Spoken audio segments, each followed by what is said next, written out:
بسم اللہ الرحمن الرحیم۔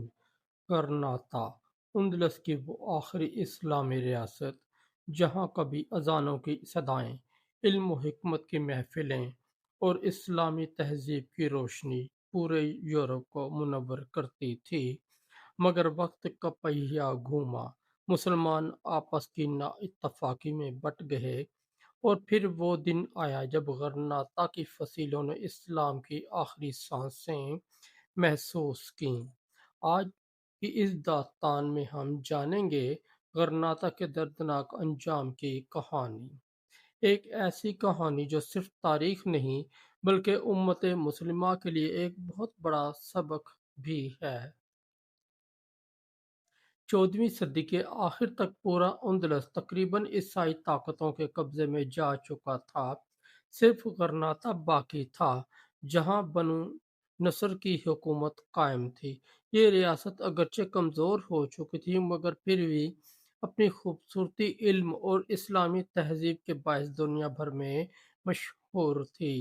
محفلوں محلوں میں قرآن کی تلاوت ہوتی، مدارس میں علم کی روشنی بکھرتی اور بازاروں میں اسلامی ثقافت کی جھلک دکھائی دیتی تھی، لیکن اندر ہی اندر حالات بگڑ رہے تھے۔ مسلمان حکمران اقتدار کی جنگ میں ایک دوسرے کے خلاف سازشیں کر رہے تھے۔ ادھر عیسائی ریاستیں متحد ہو رہی تھیں، خاص طور پر قشتالہ کی ملکہ عزابیلا اور ارغون کے بادشاہ فرینڈت نے شادی کے بعد اپنی طاقت کو یکجا کر لیا۔ ان دونوں کا خواب تھا کہ پورے اسپین سے اسلام کا خاتمہ کر دیا جائے۔ غرناطہ کے حکمران ابو الحسن علی کمزور فیصلے کر رہے تھے۔ ان کے بیٹے ابو عبداللہ، جسے عیسائی بابو بدیل کہتے تھے، نے اپنے ہی باپ کے خلاف بغاوت کر دی۔ اقتدار کی اس جنگ نے مسلمانوں کو اندر سے توڑ کر رکھ دیا۔ عیسائی فوجیں اس کمزوری کو دیکھ رہی تھیں، وہ جانتے تھے کہ اب غرناطہ زیادہ دیر قائم نہیں رہ سکتا۔ سن 1482 میں غرناطہ کے خلاف باقاعدہ جنگ شروع ہوئی۔ ایک ایک کر کے مسلم علاقے عیسائیوں کے قبضے میں جاتے گئے۔ مسلمان بہادری سے لڑتے رہے مگر ان کے پاس اتحاد نہیں تھا۔ کبھی ایک سردار دوسرے کے خلاف ہو جاتا، کبھی کوئی حکمران اپنی جان بچانے کے لیے دشمن سے خفیہ معاہدہ کر لیتا۔ ادھر عیسائی افواج جدید ہتھیاروں اور توپوں سے لیس تھیں، انہوں نے غرناطہ کا سخت محاصرہ کر لیا۔ شہر کے اندر خوراک کم ہونے لگی، لوگ بھوک اور خوف کا شکار ہو گئے۔ ماں اپنے بچوں کو بھوک سے بلکتا دیکھی مگر کچھ نہ کر سکتی۔ مسجدوں میں دعائیں مانگی جاتی، آنکھوں سے آنسو بہتے مگر مدد کہیں سے نہ آئی۔ بالآخر وہ المناک دن آ پہنچا، 2 جنوری سن 1492۔ غرناطہ کی چابیاں عیسائی بادشاہ فرینڈنٹ اور ملکہ عزابیلا کے حوالے کر دی گئیں۔ آخری مسلمان حکمران ابو عبداللہ نے شہر دشمن کے سپرد کر دیا۔ کہتے ہیں کہ جب ابو عبداللہ غرناطہ چھوڑ کر جا رہا تھا تو ایک پہاڑی مقام پر اس نے مڑ کر آخری بار اپنے شہر کو دیکھا۔ محل الحمرا کی سرخ دیواریں، مسجدوں کے مینار اور وہ گلیاں جہاں کبھی اسلامی عظمت کا راج تھا، سب اس کی نظروں کے سامنے تھے۔ وہ بے اختیار رو پڑا۔ اس کی ماں عائشہ نے یہ منظر دیکھا تو کہا، جس سلطنت کو مردوں کی طرح بچا نہ سکے اس پر عورتوں کی طرح رونے کا کیا فائدہ۔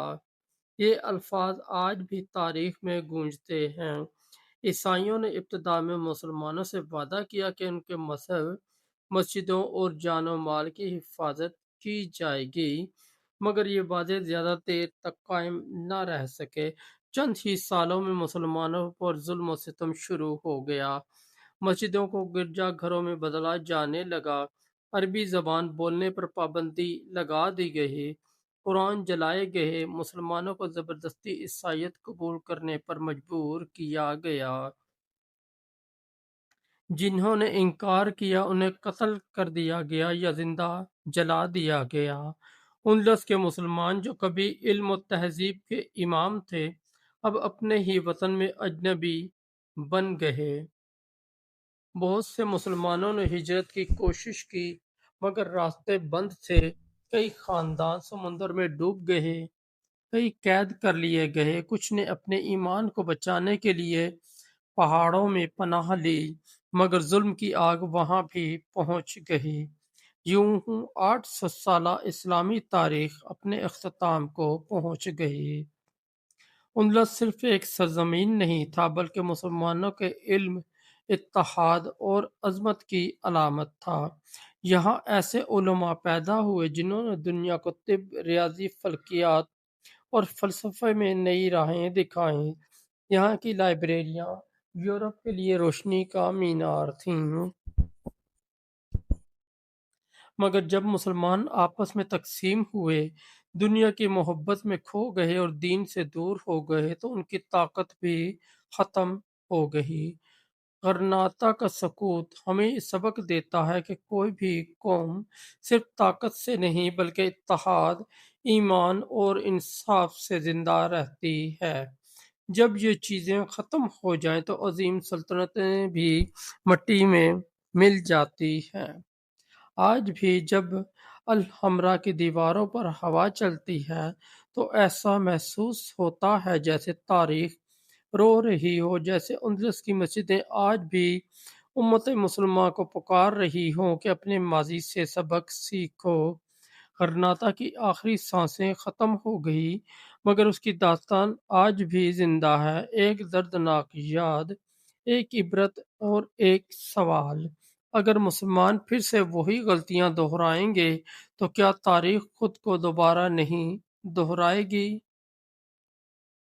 دوستوں اگر ہماری سٹوری اچھی لگی تو ہمارے اس چینل کو سبسکرائب کر دیں، اس ویڈیو کو لائک اور دوستوں کے ساتھ شیئر کر دیں، اور ہمارا دوسرا چینل ہے جے وی انصاری، اس پر بھی ضرور وزٹ کریں، اس پر آپ کو اچھی طرح میں سٹوریاں ملیں گی۔